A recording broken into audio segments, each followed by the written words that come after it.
So Buddha saw that all his yoga exercises and ascetic disciplines had just been ways of trying to get himself out of the trap in order to save his own skin, in order to find peace for himself. And he realized that that is an impossible thing to do because the motivation ruins the project. He found out then, you see, that there was no trap to get out of except himself. Trap and trapped are one.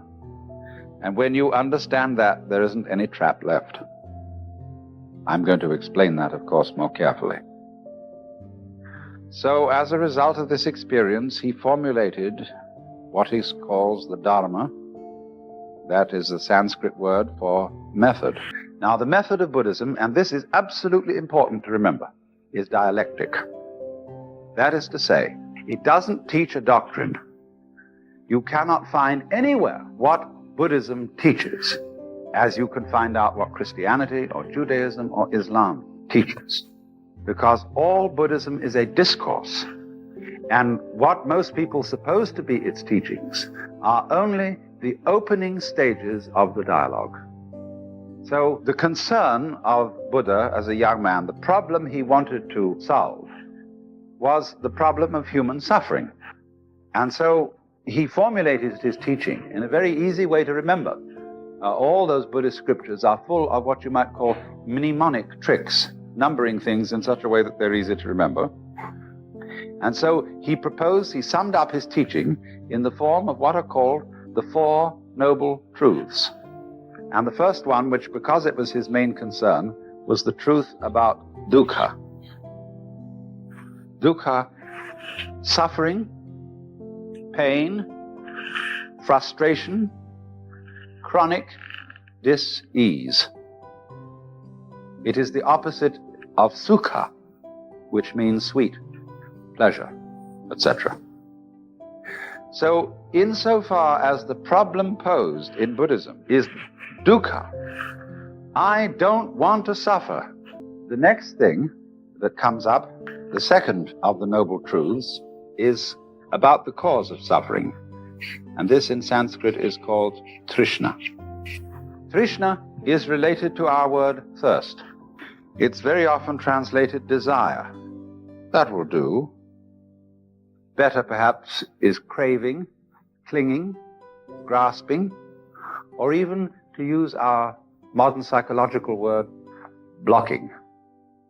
When, for example, somebody is blocked and dithers and hesitates and doesn't know what to do, he is, in the strictest Buddhist sense, attached.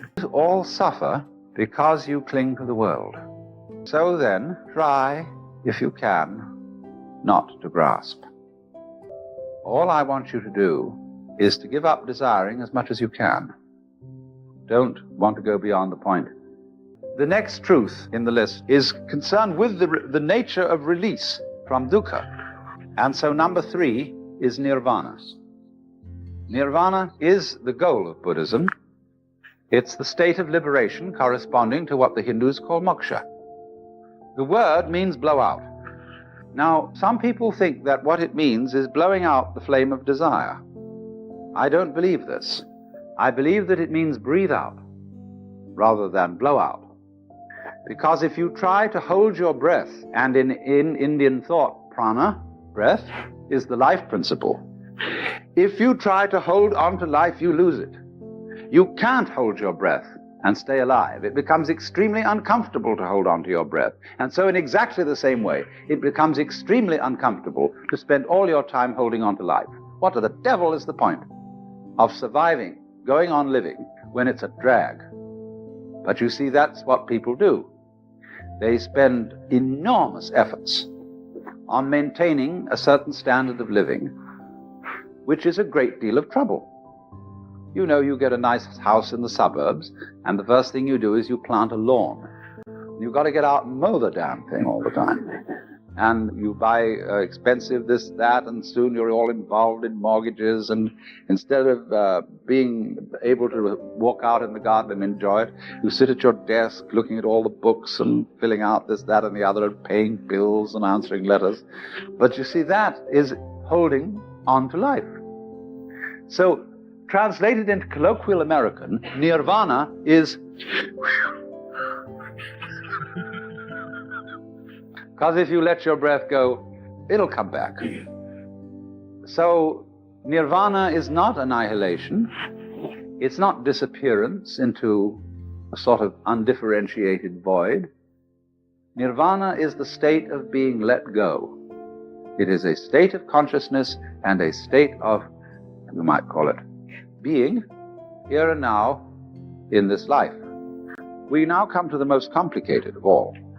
The number 4, marga. Marga in Sanskrit means path, and the Buddha taught an 8-fold path for the realization of nirvana. This always reminds me of a story about Dr. Suzuki, who is a very, very great Buddhist scholar.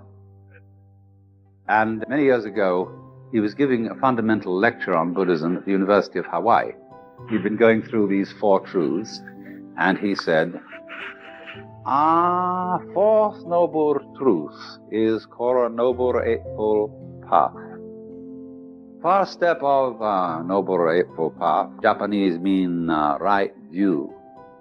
Or Buddhism fundamentally is right view, right way of viewing this world. What is important is this.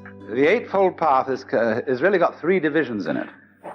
The first are concerned with understanding, the second division is concerned with conduct, and the third division is concerned with meditation. And every step in the path is preceded by the Sanskrit word samyak, in which sam is the key word. And so the first step, samyak drishti, which means, drishti means a view, a way of looking at things, a vision, an attitude, something like that. But this word samyak is in ordinary texts on Buddhism almost invariably translated right. This is a very bad translation. It does, of course, the word is used in certain contexts in Sanskrit to mean right, but it has other and wider meanings. Sam means, like our word sum, which is derived from it, complete, all-embracing. It also has the meaning of middle way, representing, as it were, the fulcrum, the center, the point of balance in a totality.